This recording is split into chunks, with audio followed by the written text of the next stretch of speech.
ഒരിക്കലേ യേശു ഗലീലിയ കടൽ തീരത്തൂടെ നടക്കുമ്പോൾ രണ്ടുപേരെ വഞ്ചിയിൽ വലയുമായി മീൻ പിടിക്കുന്നത് കാണാൻ ഇടയായിത്തീർന്നു. യേശു അവരോട് പറഞ്ഞു, എന്നെ അനുഗമിക്കുമെന്ന്. അവർ വലകളെല്ലാം ഉപേക്ഷിച്ച് യേശുവിനെ അനുഗമിക്കുന്നതായി നമ്മളെ കാണുന്നു. യേശു വീണ്ടും മുന്നോട്ട് ചെല്ലുമ്പോൾ രണ്ടുപേരെ പിതാവിനോടൊപ്പം വഞ്ചിയിൽ വല നന്നാക്കിക്കൊണ്ടിരിക്കുന്നത് കാണാൻ ഇടയായിത്തീർന്നു. യേശു അവരെയും വിളിച്ചു.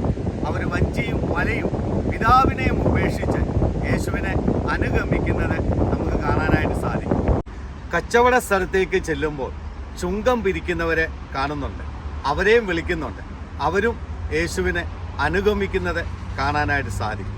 സ്നേഹമുള്ളവരെ, ഇവരാരും ഒരിക്കലും യേശുവിനെ കണ്ടിട്ടില്ല.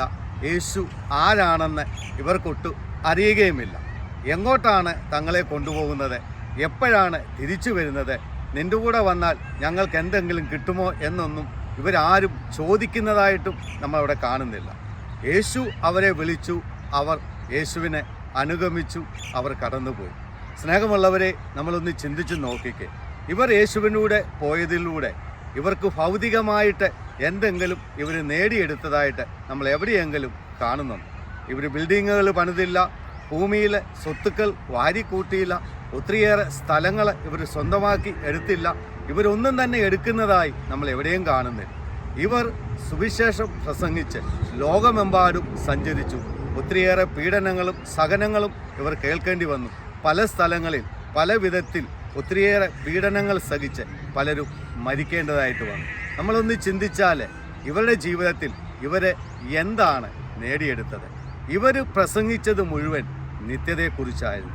അവരുടെ ലക്ഷ്യവും നിത്യതയായിരുന്നു. അവരെ നേടിയെടുത്തതും നിത്യതയാണ്. ഇന്ന് അനേകരെ യേശുവിനെ പ്രസംഗിക്കുന്നുണ്ട്. യേശുവിനെ ചൂണ്ടിക്കാണിച്ചു കൊടുക്കാൻ ഇന്ന് ആരും ഇല്ലാതായിക്കൊണ്ടിരിക്കുന്ന ഒരു കാലഘട്ടത്തിലൂടെയാണ് നമ്മൾ കടന്നു പോകുന്നത്. ഇന്ന് ഇറങ്ങിത്തിരിച്ചാൽ എന്ത് ഭൗതിക നേട്ടമുണ്ടാകുമെന്നുള്ള ചിന്താഗതിയിലൂടെയാണ് ഇന്ന് അനേകരെ കടന്നു പോകുന്നത്. നിത്യതയെക്കുറിച്ചും യേശു ഏകരക്ഷകനാണെന്നും പറഞ്ഞു കൊടുക്കുവാനും ഇന്ന് ആളിൻ്റെ എണ്ണം കുറഞ്ഞുകൊണ്ട് ഭൗതികമായ നേട്ടങ്ങൾ കിട്ടുമെന്ന് പഠിപ്പിക്കുന്ന ഒരവസ്ഥയിലേക്ക് ഇന്ന് മാറിക്കൊണ്ടിരിക്കുക. അതേ സ്നേഹമുള്ളവരെ, ഇന്നും നമ്മെ ഓരോരുത്തരെയും യേശു വിളിക്കുന്നുണ്ട്. അവൻ്റെ വിളി കേട്ട് ഇറങ്ങിത്തിരിക്കുക. യഥാർത്ഥമായി അവൻ്റെ വിളി കേട്ട് ഇറങ്ങിത്തിരിക്കുന്നവർ ലോകത്തിൽ സന്തോഷത്തോടെയും സമാധാനത്തോടെയും ജീവിക്കും. അതിൽ ഓരോരുത്തരായി തീരട്ടെ നമ്മൾ ഓരോരുത്തരുമെന്ന് പ്രാർത്ഥിച്ചുകൊണ്ട് ദൈവം നിങ്ങളെ അനുഗ്രഹിക്കുക.